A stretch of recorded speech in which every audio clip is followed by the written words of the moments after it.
I started in school, कीड़ा होता है बचपन से. A lot of people ask me, how did you start stand-up? It's there. You're the naughty kid in class who gets thrown out.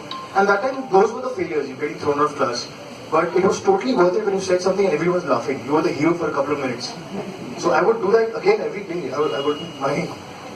And but my the big failure that I remember that really changed me as a person was I had a show in Nagpur in a college. It was a college fest kind of a thing. So you can imagine the energy. It was huge. There were 1,500 plus students there in the crowd, and the energy was mad. And there were girls dancing before me on Sheila and those kind of songs. And suddenly they pushed me on stage. And so you can obviously nobody was in the mood to listen to some guy talking in English. And so they made a very loud noise, and I could not tell if they were laughing or they were cheering me on or they were booing me. I found out later they were booing me. And they weren't ready to listen also. So eventually I said, okay, fine, thank you guys, bye. And I went off stage. And my best friend Kunal was there with me. And he's like, dude, go back and finish it. I said, finish it, kya karna hai? But luckily what happened was, there was a small break after that, my act. And then they said, you want to go back again and try? And I said yes. So I went back on stage. After I got booed off stage by 1,500 people. I don't know what went wrong that day, what I was thinking eating. And I went back on stage and I started off with, hi guys, as you can see I have no shame at all. And I got a huge applause just for that. And I was like, wow, I like this. I like being in this space. It's fun.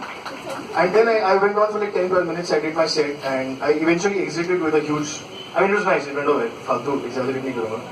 It was nice. But that day when I went back, I think the greatest feeling I had was, wow, I came back on stage. Because otherwise it was just a regular show. I would go, they would clap, they would laugh and I would go back. But that day I came to know something about myself, which I think is there in all of us. That it's just a part of your journey. I mean, whether you follow your dreams and passion and all, see, these are very glorified words, People love to make things bigger than they are, but it's just a regular thing. It's like, whether you're doing a regular job or following a dream, passion, whatever, failures will come in your way. And what happens is we glorify them so much, oh my god, failure, that it becomes a stigma and we're scared of it. Like what happens in stand-up, for example, is you start out with open mics where you can go to any platform, speak for 5 minutes. Then if they like you'll perform in a pub or a restaurant or a small crowd of 30, 40 people. Then if you're getting better, you go to an auditorium where there are a couple of hundred people like Lama Khan. And then you go to corporate shows, private shows. So these are different levels. And I'm glad to say I've failed in all those levels. Like imagine failing in front of 300 people sitting there and your sole purpose of going to that show, I remember this corporate show, my sole purpose of going there was to make people laugh and I was getting paid for it.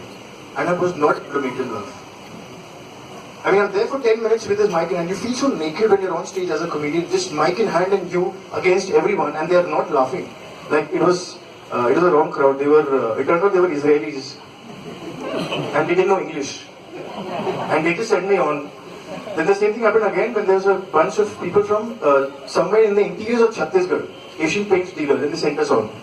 And so I did my best joke and I paused for laughter and they're like, Manoranjan nahi ho raha hamara. They were drunk out of their minds. So you have to accept it after a while. And now, it's at a point where I feel so much better. I'm like, I don't care now anymore. I mean, I know if it fails, I'll hide my face, run out, probably cry in the car, back home, and then it's fine. I'll be awake again tomorrow. And that's the best part of being a comedian, or if you're intensely involved in any kind of art form, especially, is like when I do a comedy set on stage, every minute that you don't get a laughter, like here, I'm feeling very tense because nobody's laughing right now. But I'm reminding myself it's not a comedy act. But when you're on stage as a comedian, every second that you don't get a laugh, the graph starts slipping. It's a very cruel thing, you have to keep the audience engaged. And when you don't get a single laugh, it drops, and you're like, oh my god, will the next one work? If it doesn't, it'll drop even further, and it's all the more tougher to bring it back. So, I think this small journey that I've been through so far, I'm not a famous, successful comedian, as you know. I mean, but I think I'm getting there. Somehow. And when I look back at my journey, I feel so much stronger now, because I remember there's this channel on Instagram called House of Leaders, and there's a lovely post that they had where there's a small baby cub wolf, baby wolf, I think it's called a cub. Don't please tweet on it and all, he doesn't know what a baby is. So there's this baby wolf which has got one arrow, it's shot with one arrow and it's almost dying. And there's a big wolf standing next to it, he's got about 15-20 arrows and it's still standing straight. And the post said, it doesn't get easier, you get stronger. It doesn't get easier for you. Like if you're doing something like setting up a business or whatever it is, whatever dream you're following, believe me, it's not going to get easier. It's only going to get tougher, and that will make you stronger if you're still at it. If you leave it and go, then you're a failure. You're done. You're finished.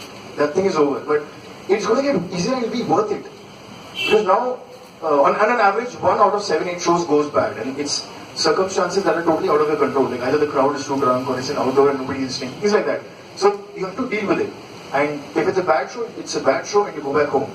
But it sticks for a long time. And you can either, let it affect you and you're like, it's not for me, or you can just wake up the next day and go past it.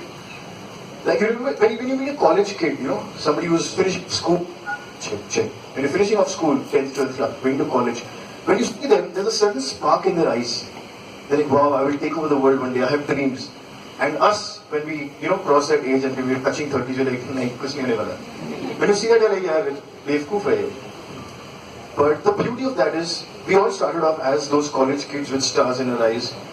But somewhere along the way, either we lost that spark and we're like, let's just go with what's easy, or we still have that. And when we see that, we remember that, and like, if you stick on your journey and make your failures a part of your journey, it's totally worth it, man. Every step of the way. Like my name is Avinash Agarwal. Agarwal means I'm Marwadi, and so like obviously my dream was to open a sari shop somewhere and expand those sweets, Agarwal sweets. I'm not a typical Marwadi. People tell me, hey, you don't look like a Marwadi. I'm like, thank you so much. So I had to break the mold in my family also initially. They say Marwadis are kanjoos and all that. It's not true. See, we are smart with our money. So I know what our money is now. Like we don't have a left brain, right brain, we have credit and we have debit. So, I failed the hockey test in school and my whole family came asking for a refund. And then they made me sit at home and play Monopoly every day. But I'm 28 years old now and I'm moderately successful in getting there. And now they want to get me married because, we need a new car.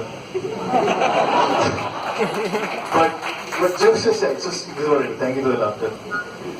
So, all I want to say is that, like for me especially, it's become a part of my life so much, and anyone else, especially in the creative field, if you see, it's a part of the journey, because when you're creating something, like a joke, it's out of nothing, and you never know where it's going to go. But if you just take it in your stride and just walk on, I think you'll get there eventually.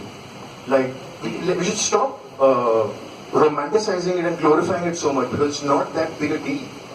It's just a part of your journey, and once you accept it as one of those things on the way, it just becomes so much more easier and so much more fun you have. Like when you have a bad show, we laugh about it later on. क्या मजा है उस दिन यार, मतलब मैं pause कर रहा हूँ, मेरे applause break है, and they're saying मजा नहीं है, मनोरंजन नहीं हुआ. It's hilarious because your own tragedies become fun eventually, and then you get so much bigger now. I just want to leave you with one small quote which always gives me the shivers when I read it. It's by Marianne Williamson. You must have heard of it, that our deepest fear is not that we are inadequate. Our deepest fear is that we are powerful beyond measure. It is our light, not our darkness, that frightens us. We were all meant to shine like children do. We were all meant to, free that glory of God which is inside us. And as we liberate ourselves, we give others the permission to liberate themselves and come to greatness too. So I just want to leave you with that, and thank you. You can clap as well. I think I have a couple of minutes if you have any questions or yes, sir. Oh shit, ये वाला डाल दिया. It's, as you can see, if you take the first half of the word and change it, it becomes something else. So that was the reason I did that. But I have about 300 followers on Twitter after 4 years, so it's been a big failure. So you can learn from this. You can follow me actually on Avinash the Agarwal on Facebook, Instagram, Twitter. But enough advertising. Anyone else? Any questions? Okay, that's it. That's my time. Thank you guys so much, and thank you to the organizers of Failfest. Thanks.